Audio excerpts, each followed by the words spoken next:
Meni o'tmishim bilan solishtirmang. Men endi u yerda yashamayapman. Har bir insonning orqasida bir tarix bor.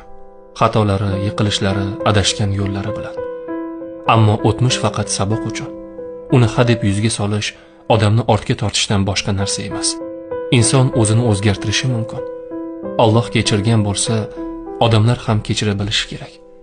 Shuning uchun o'zing oldin kim eding deya bugungi tanbehimni, bugungi to'g'ri gapimni inkor qilish adolatdan emas. O'tmishda adashgan odam bugun eng to'g'ri so'zlovchi bo'lishi mumkin. Chunki u yiqilib ko'rgan, og'riqni tatib ko'rgan. U qayta turib hayotning qadrini chuqurroq tushungan. Shunday ekan, meni kechagi kunim bilan emas, bugungi qadamlarim bilan baholang. Men endi o'sha yo'lda emasman. Men o'z xatolarimdan kuch oldim. Yangidan boshladim.